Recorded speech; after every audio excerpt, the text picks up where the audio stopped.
Hey guys, so this video is the continuation of our visit to Yayoi Kusama exhibition at the Museum of Art in Tel Aviv. If you would like to see this video, I'm gonna put the link below, but in this video we're gonna explore the delicious culinary we come across in Tel Aviv.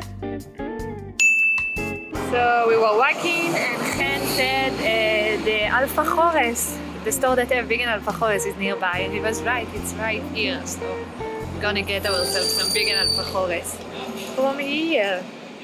So we stopped at this little store that sells three kinds of vegan Alfajores called Amapola Alfajores. I hope I pronounce it right. Ding, ding, ding. We took two of those and one of these. I really like the chocolate. So we took the three vegan options they have to offer, and Chen also took a matcha drink that I personally don't really like because it's a bit too bitter for me.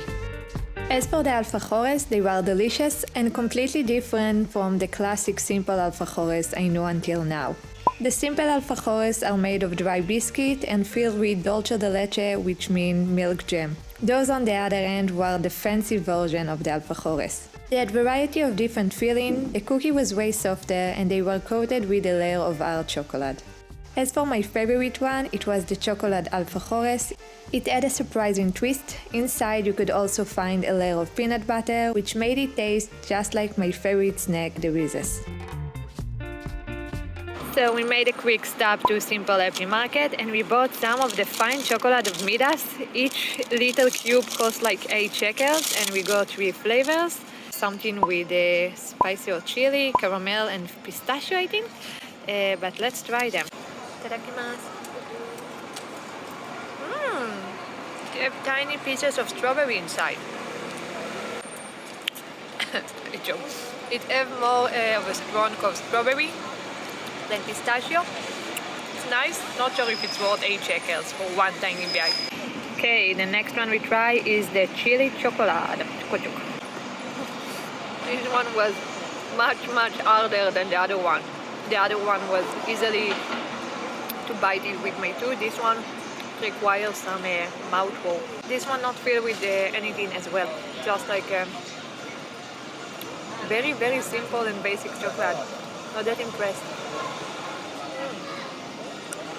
Whoa, got this bite and really hard. Definitely not worth the 8 shekels. Okay, and the last one we try, I think it's a salty caramel, but we're gonna find out soon. Here we go. Much nicer bite. This one cut easily. This one have an interesting flavor. It has some crunch inside, like chewing on rice. I think this one is my favorite. Still not sure if it's worth 8 shekels, but this one was nice. And it's coconut and nougat, so that's what gives it the crunch, the coconut. It's nice, too expensive I think, but whatever you fancy.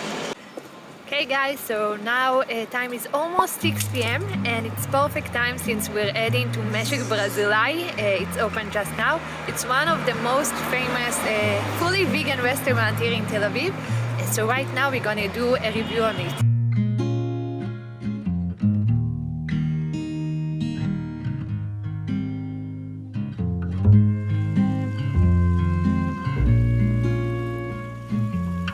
Okay, it's right here.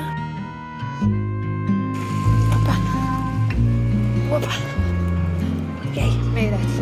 Found it! Well, not really. We found the deli. We got a bit full, but the restaurant was just behind it. So we're here at the restaurant, and this is the menu. And soon I'm gonna show you what we ordered. I first want to mention how huge this restaurant is. Not common to find a restaurant this big in Tel Aviv. They had 2 rooms for inside seating. You could either sit by the bar or they had a more private room in the back.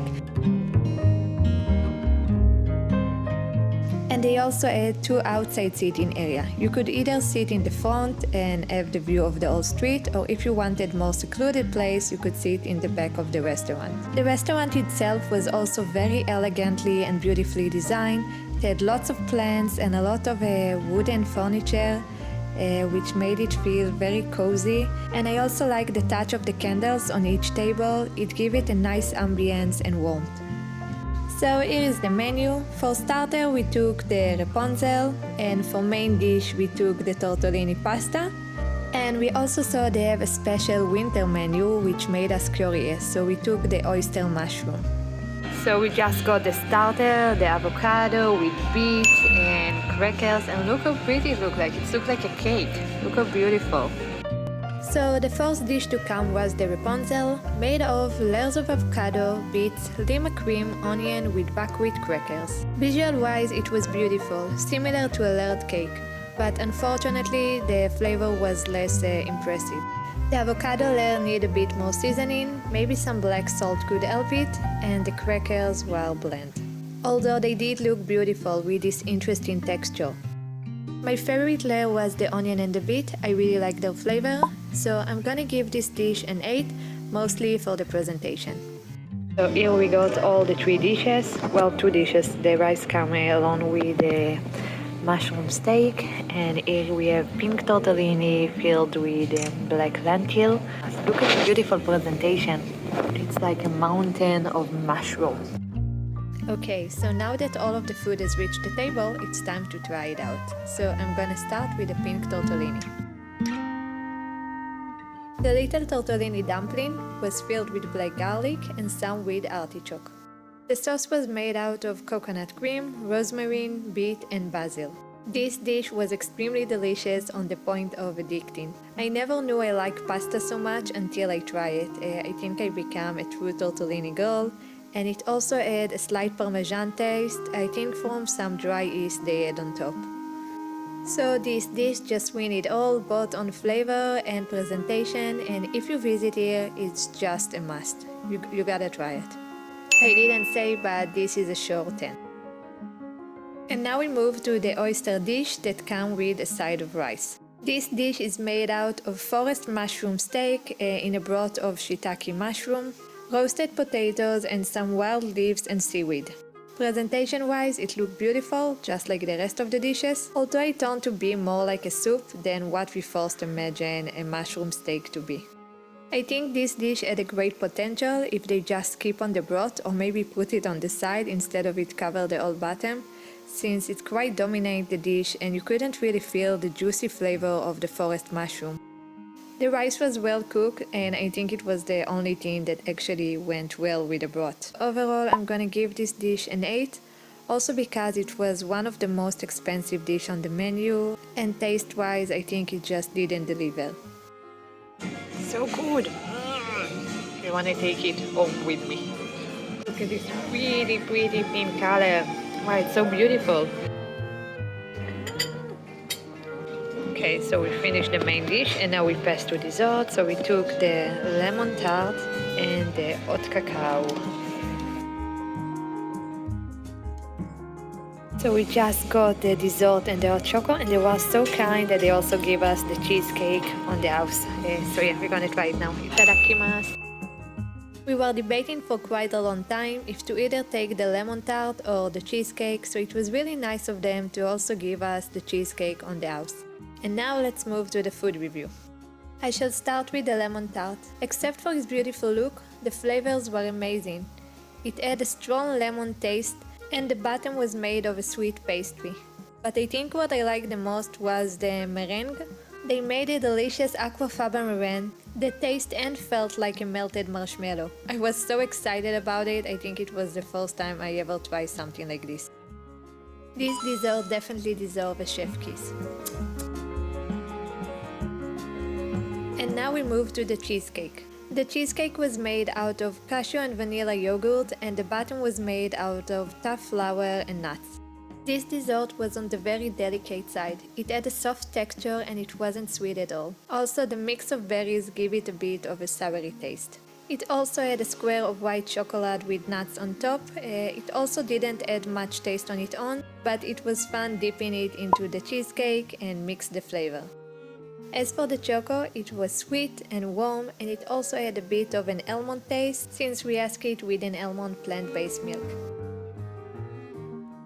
When we finish our meal, it seems like the waitress completely forgot to check our table, although the restaurant wasn't really full. And they also kind of forget to give us a dessert menu, so we had to personally request it. So overall, I'm gonna give the restaurant 8.5. The service was nice, although a bit forgetful at times. Other than that, the restaurant is beautiful, most of the food is delicious, and it's fully vegan, so you should definitely check it out. Okay guys, so we just got home. I almost forgot to do an outro. Yes, so we pick up the doggies. You can see Lana there.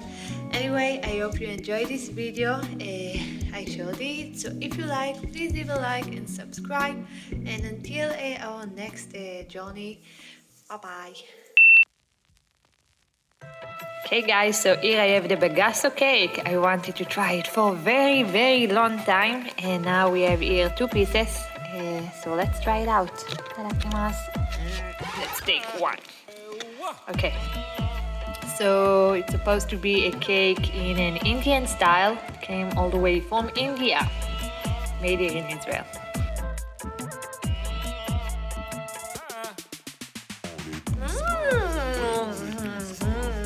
Oh my gosh. Whoa. You see what all the hype is about.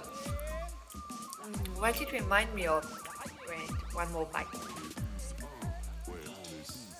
I love the texture. It's so soft and buttery. And inside there is a lotus layer, a hard chocolate on top. But what I like the most is the very, very soft butter. I'm gonna give it 9.8. Or a 10, let's be generous, let's give it a 10. Maybe except for the price, because it's quite expensive. Yeah, because of the price, 9.5. I bet in India it's like probably half or third of the price. But here in Israel, people need to pay rent. So, nom nom nom nom.